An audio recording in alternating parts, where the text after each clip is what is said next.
I wasn't excited for tonight's game between the Australian Prime Minister's 13 and the PNG Kumuls, but I'm glad I did watch it, because although it was the scoreline I expected, it answered a few questions for me. While really you can't take much out of this looking at the World Cup lineup and the squad.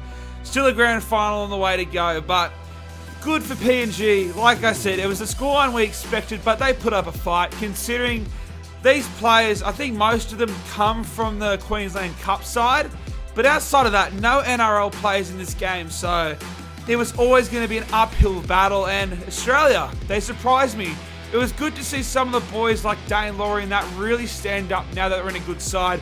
Jojo Fafita of how did he get picked fame? He had a pretty good game as well, and Bowie Fermor breaking ankles, scoring tries. I thought he had a blind up. The biggest question, I guess, surrounding this game was the number 7 jersey.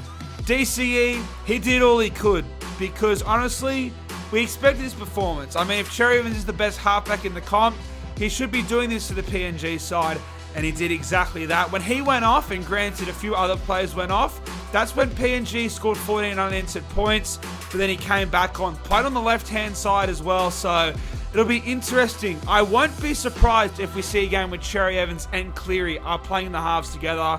Ben Hunt, he's the obvious number 9 for me now. I think Cookie and Grant, they'll get their turn to start in the number 9 jersey, but they'll probably both be playing hook off the bench, because I think Ben Hunt, he cements that hooker position.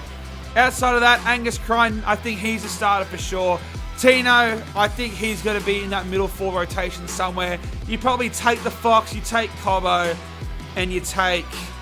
Oh, yeah, look, at the end of the day, you're not taking most of these guys. I think the ones I would definitely take are Angus, Ben, Cherry, Tino, and Josh Adokar, and Matty Burton. Outside of that, it'll be interesting to see who goes with the squad. I think that Mal just wanted to get some runs on the board for these boys who haven't played in a while. That's why we saw Cherry. That's why we saw Ben Hunt.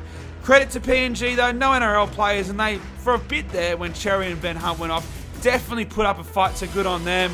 Guys, we still have the grand final next week, but looking forward, we're going to be covering the World Cup, so make sure you smash that like button if you enjoyed the video.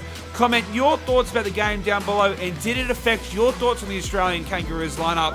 And subscribe to the channel if you haven't already. I'll see you guys in the next one.